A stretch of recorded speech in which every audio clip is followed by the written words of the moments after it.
Oh, hi, good morning. This is the second episode of the Trainers Circle, and I'm here with a trainer that is well known amongst the trainers. Maybe not as popular with the public, but you guys are going to know him now. He provides a service that every trainer loves and think needs sometime. And all thing I'm asking you guys to do before we get into the video is like the video, share the video, and leave the comments. Really helps the channel, and it's totally free to do so, to like, comment, and share. All right, this is episode 2. Here's your trainer. Carlton Cunningham began his racehorse training career in May 2023. His first racehorse, Duke of Springs, won a race but was disqualified due to interference. He didn't let that hold him back, though, and celebrated his first official victory on May 22, 2023, with a horse named Nina Dorada. He also has fond memories of his childhood, when his father would take him to the racetrack, sparking his love for horses. Here's trainer Carlton Cunningham AKA Jerry. Hi, good morning, Mr. Cunningham. How you doing? Not bad, sir. For the fans, this is Carlton Cunningham AKA Jerry. Yes, that's right. We want to take us back to before becoming a trainer. What were you doing before you trained? Who inspired you to become a racehorse trainer? Well, I've been coming to the track at a very tender age. Right, my father used to carry me here because he was a part owner in horses. And usually be by trainer Arnold Rambali, Philip Elliott, Gresford Smith. Coming to those trainers stable from I'm a toddler, yes. And whenever my father tell me to come to the track, I normally come in the car with him, come here. Love the horses, have a liking for the sport, and while growing, I tell myself I want to become a part of horse racing. Right? And I know I'm here as a racehorse trainer. Who tutored you to become a trainer? I think there's supposed to be a process to becoming a trainer. Well, at first, I was over by Lawrence Fremantle, my good friend, as a stable assistant. While over there, I met Sidney Roman and his son, Sacklin Roman, who's now a trainer like me. And we were over there, Fremantle taught us a lot of things around horses, etc. Till we decided we want to own horses. Sidney Roman was actually the owner at that time. So we come together and decide we're going to claim a horse. And we did claim a horse named Ease the Real Links. And we also leased a horse by the name of West Kingston at that time. So it all started from over Lawrence Fremantle stable while I was a stable assistant. Okay. You can tell us a little bit what you learned from over Fremantle stable? Well, Fremantle taught me a lot about horses. And even now, he still show me a lot of gestures around horses. Even now that I'm a trainer, I learn a lot from him. Enough respect to trainer Lawrence Fremantle. He carry me around the stable area and show me the way our horses eat, the time that horses get to eat, the feeding time. Show me some little gestures around the grooms, etc. Introduce me to a lot of his owners and a whole lot of racing procedures in order to have a lot of knowledge to the game. Okay. Before becoming a trainer, I know you provide a service that the trainers love. Could you tell us a little bit about that? Well, I am a trainer before we actually have the trailer service. Yes. So the trailer service is just like 2 years ago. I got trainer license before that. But when I got the trailer, I really got the trailer because I know the importance of sending horses to sea. So I purchased that trailer for that specific purpose. And while having it, a lot of good friends, trainer friends come on board and ask assistant to carry the horses to sea. And I carry them to sea because tell us a lot of times going to the sea is important for the horses, especially horses who have ailments. Yeah, you kind of cushion the problem when you send them to sea. All right, so you will get a better performance when them go out there to run. All right. With your unofficial first win with Duke of Springs. Take us to the course with that horse.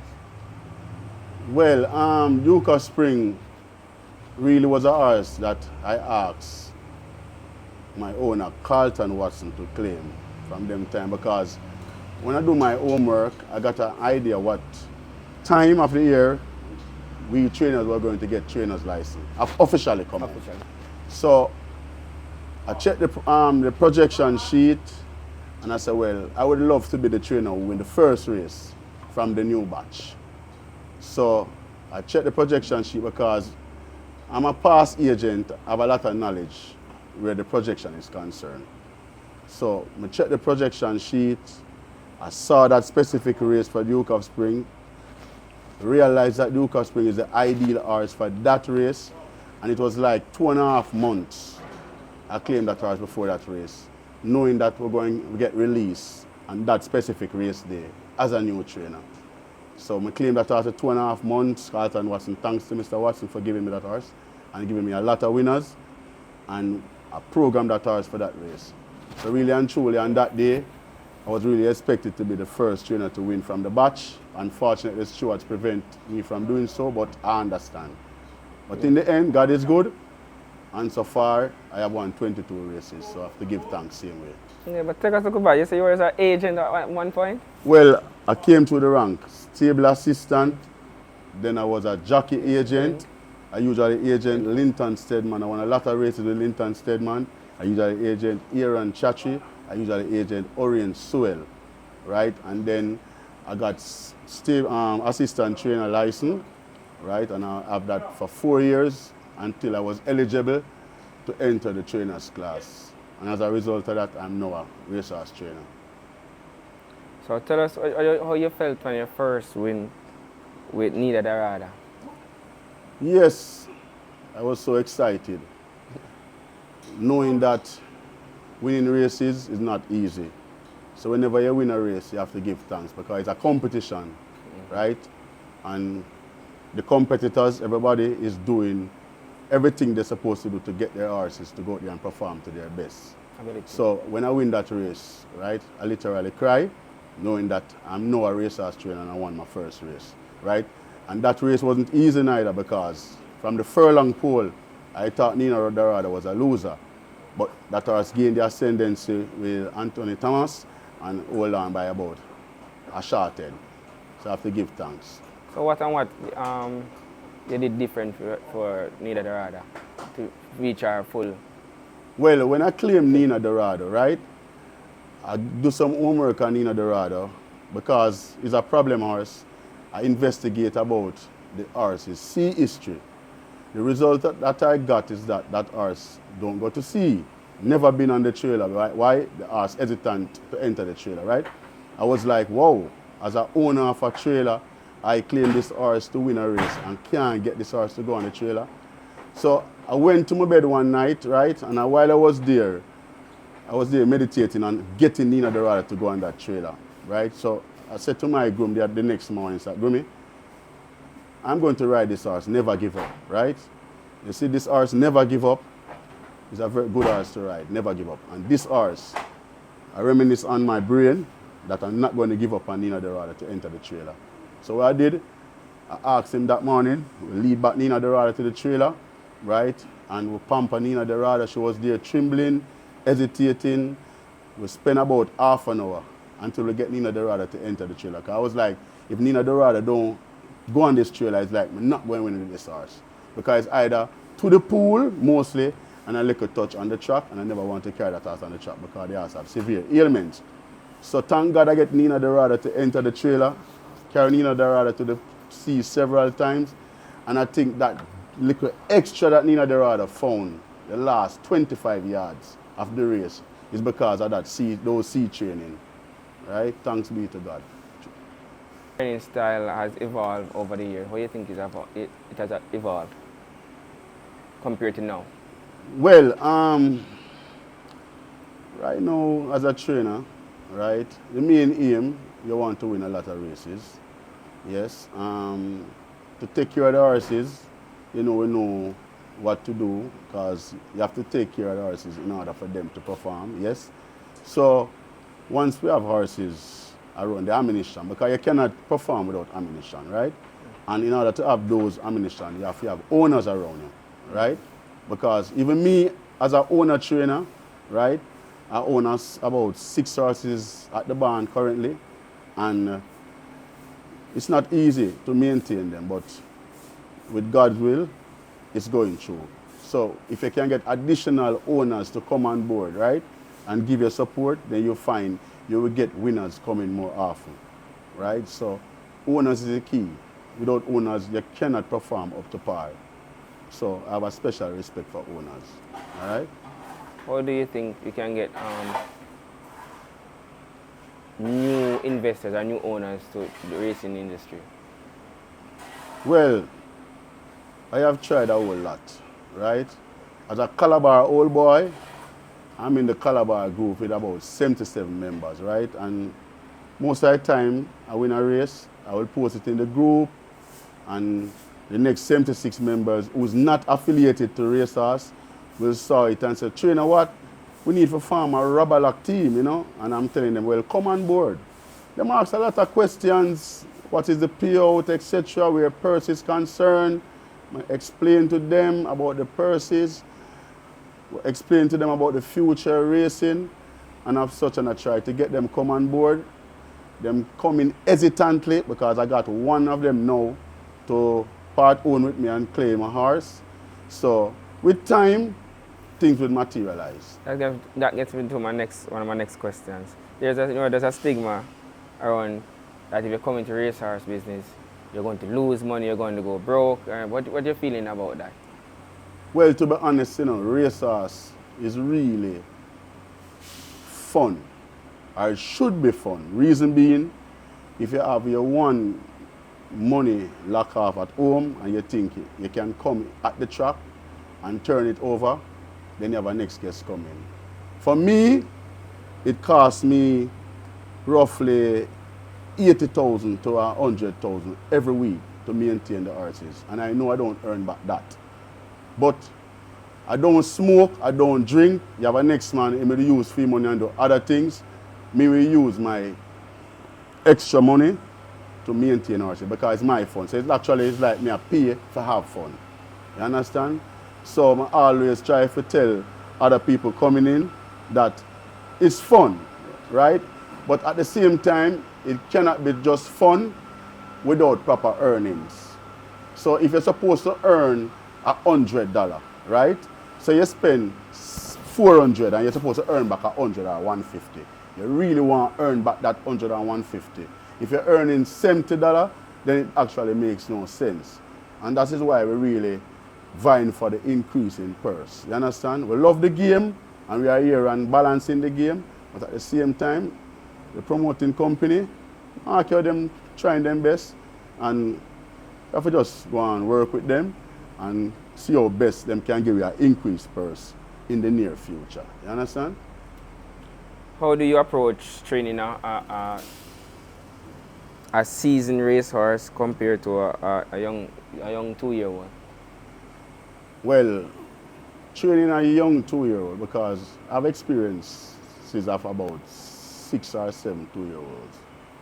Well, I purchased them at the yearling sale and I go through the ranks and I win, in fact, all of them so far, and it's challenging. First thing you have to display with young horses is patience, right? You have to be patient because when you force them, you tend to mash them up before time. So you have to display a lot of patience around the horses. And your training pattern, you have to take it through the ranks with a lot of patience in your mind. In other words, you can't jump the gun too quick to say, well, you know, the first 2-year-old race I run in September, so as a result of that, I need my 2-year-old to be the first 2-year-old race. That 2-year-old might not ready for that race. Or that 2-year-old might not ready for the whole entire 2-year-old career until next year, January, when him turn 3. You have to train the horse and understand the horse that is suitable for that. Failure to do so, then you will damage him before time.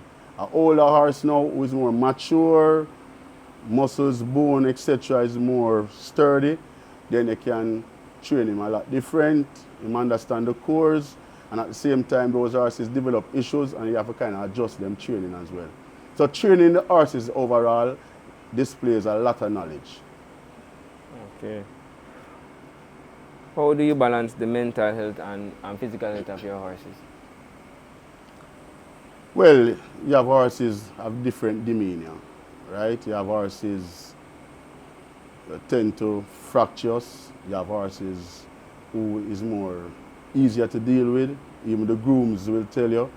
So you deal with them accordingly, you understand? And that's one of the main things around horses. You can't have people around horses who are arrogant, you understand?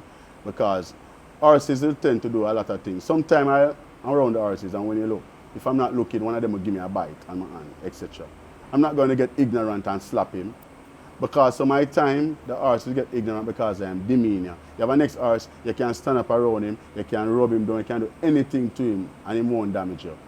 So horses deal with different, and you have to just understand your horses and just deal with them accordingly. You understand? How is the importance of your horse schooling at the gate with the best gate crew, you know? We got to the gate crew all the time, you know, my crew. So you feel the importance of them schooling at the gate? Well, the schooling process is very important for the horses, right? It's similar as if when you have your child and you send him to basic school and him go through the ranks. So when he reach high school, him been learned or she have been learned a lot coming from the basic school level, primary school level, etc. So it's the same thing with the young horses. When you send them to the gate, you have them school, you have them go inside the gate, understand bouncing in the gate, because on race days, they're going to face a lot of things like the horses around them, gatemen around them, etc. And schooling the horses, that will persuade them to leave the gate promptly. Because in a race, if you don't leave the gate sharp or promptly, then Carly say actually have a slim chance of winning. Me like when my horse leave the gate sharp. Very important. What role does nutrition play in your horses? Well, nutrition play a major role in the horses, right? Because the horses them have to healthy. Unhealthy horse cannot perform. So it's very important to have your horses and proper nutrition, right? And I believe in that 100%, right? So without nutrition, horses, and that will tend for him because he has to leave the gate a bit lugged too, unhealthy, feeling pain, etc. So I believe in nutrition. It really works. What do you find most rewarding as being a racehorse trainer? Well, the publicity, very important. And like me, who have business outside, sometimes I find myself in some areas that are risky. And growing up, I tell myself I won't find myself in areas like those. But because I'm a racehorse trainer, I find myself in those areas and people will like, trainer, what's up, etc. Because what? The publicity. So being a racehorse trainer, you're actually a public figure. So the publicity is very important. Okay. You know? How do you see the future of the horse racing industry here in Jamaica? Well, it's questionable. Trust me, because currently we have to leave it up to the promoting company. The promoting company, so they have a lot of future, a bright future for horse racing.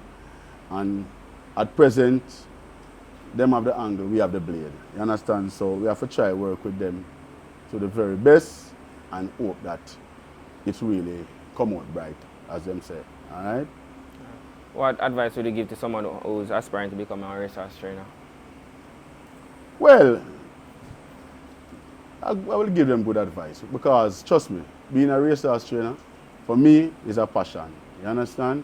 But I would just have to let them understand that you can't solely depend on the racehorse training income to survive. Maybe the top trainers can do so, but as a small trainer, it's good to have income outside of racing that can balance you. So I always try to tell them, being a racehorse trainer is one, but at the same time, you have to have outside income to balance. All right? Say somebody want to be a owner right now, how could I get to contact Jerry if you say I want Jerry to, Mr. Cunningham to be my trainer? Repeat, I don't get that. Like somebody outside of racing see Yeah. this interview right now, I see we're having a conversation. I want Jerry, Mr. Cunningham, Yes, to be yes. my racehorse trainer. How can I get to contact? How to get in touch with Jerry? Well, at first, me have to advertise my number, and I'm a popular person on the track. Most of the time, the people who may be interested in racehorse know somebody who affiliated to me. That's true. So by contact, them can call somebody and say, look here, beg your number for Jerry, because me encounter that every day.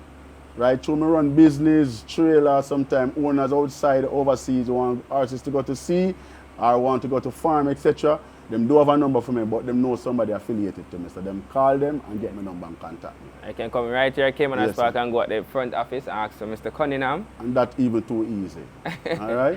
Could you show us some of the races that you have on the stable? Well, no problem. All right. In this style, this horse is Global Machine. I won one race with this horse. But this horse get some setbacks in the past, and as a result of that, I have to take my time and get him around till him take time overcoming ailments. How do you handle setbacks when you have a setback on a horse?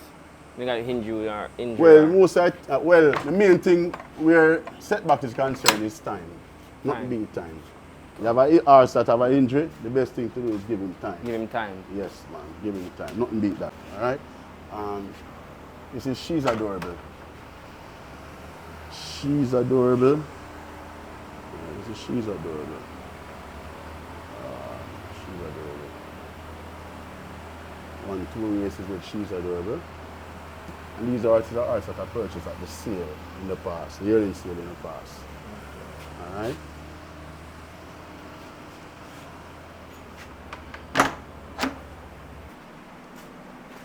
All right. So this filly was purchased at the last sale, and this filly is bred Pattern Proud Nuclear Girl. Seems to be a nice filly. Currently on the track, trotting, and a lot of people saw her and think that's a nice filly for the future. So let's hope for the best. Yes. Okay. It's not my house. My house yet.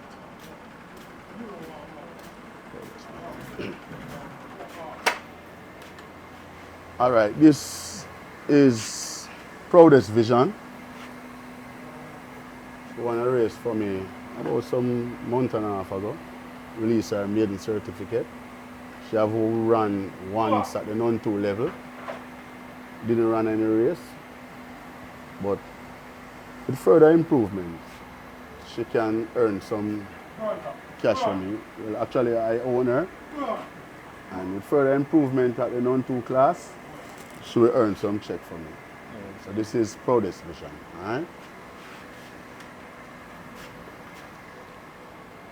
How you feel like the synergy between racehorse trainer, groom, jockey, and the horse itself? You feel them work, the synergy between the three of the four of them Well, working you together? have to coordinate. Yes. Everybody has to be working or heading in the same direction. Because it's a teamwork, you know. Yeah. You understand? So everybody has to be doing the right thing.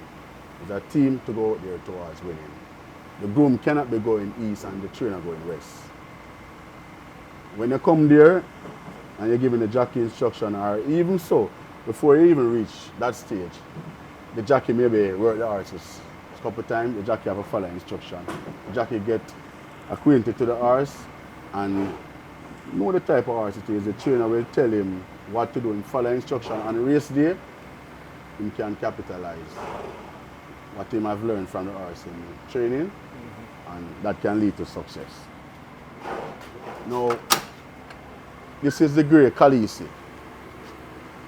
She ran last week, Saturday she ran third. Now she's there relaxing.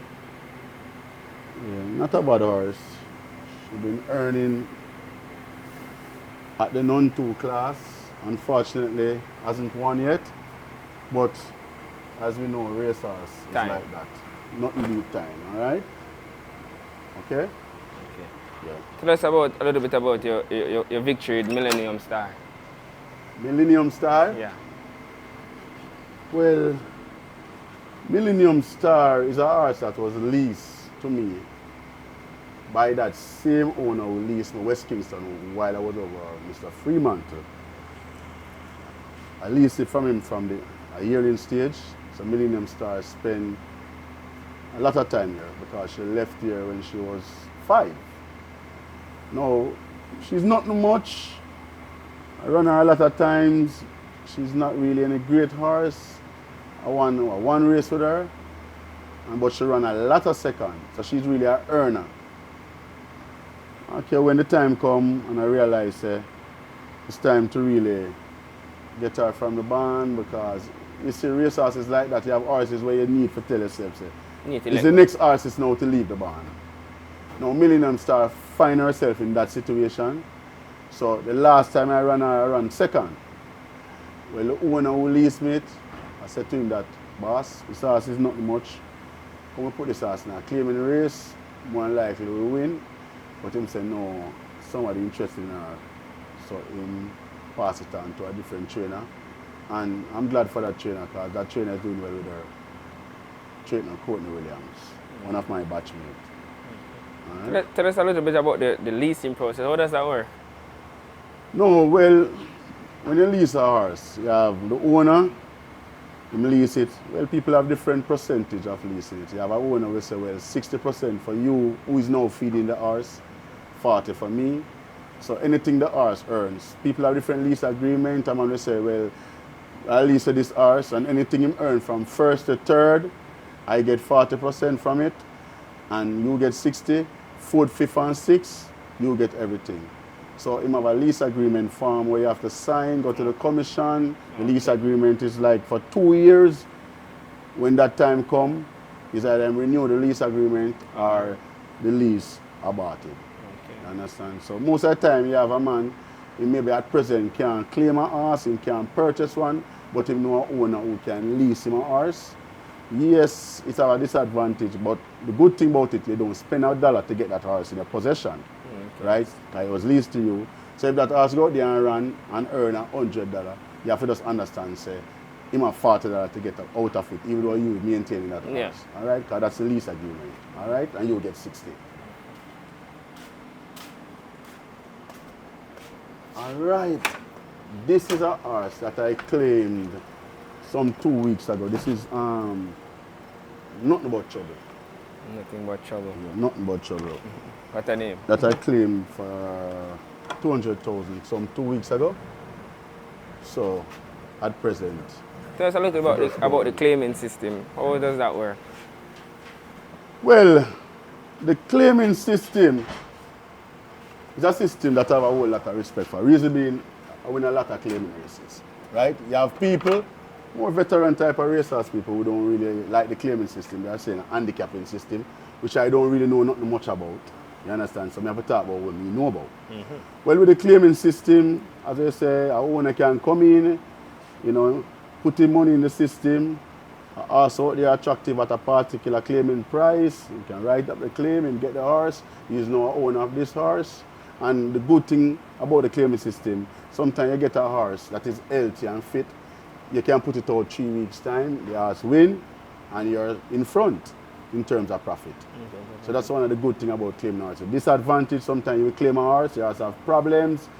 You see a race like 3 weeks, 4 weeks' time, and based upon his ailments, he cannot make it to that race, and you have to just understand the horse have to wait until the time he gets sound or she gets sound, you put that horse in that race. So it have advantages and disadvantages. Okay. Yes. All right, this stall is empty. A horse was recently claimed out of this stall, and now this stall has Adira, who recently won some 2 weeks ago. Yeah, this is Adira. Yeah, won by about a margin of 10 to 12 lengths, and he's looking forward for non-tree, you know, and after just put her there and hope for the best. Like the performance going to non-3. So I have to hope for the best, right? Which is right. Yeah, so this is Adira. Adira, right? Here, my people.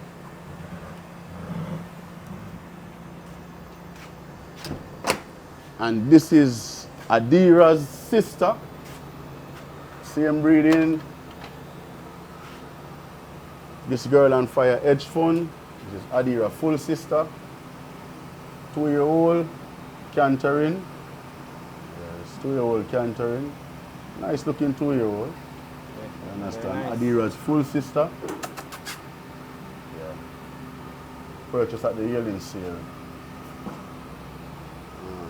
Last year, November. Yeah. Seems to be a nice horse. Just hoping for the best, you know? Alright. That is it, trainer? And then the last horse at the barn, Awesome Anthony. Huh? And the last horse at the barn is Awesome Anthony. Over that side. Oh. Mm-hmm. Alright, trainer. Alright, so. Thank you for having this conversation with me. Yeah, man, really definitely. respect it, guys, you know? Yeah, man, and it was a pleasure to be on your program. Yeah. Now, guys, remember to like, subscribe, and share. Tell them, trainer. Maybe they don't believe me, man. Tell them. Tell them to like, subscribe, and share. Because Job program is a good program. Yes, a lot of information coming. A lot of money can win off the program. It's good to like, subscribe, and share. All right, then respect, trainer. That is good. That good job.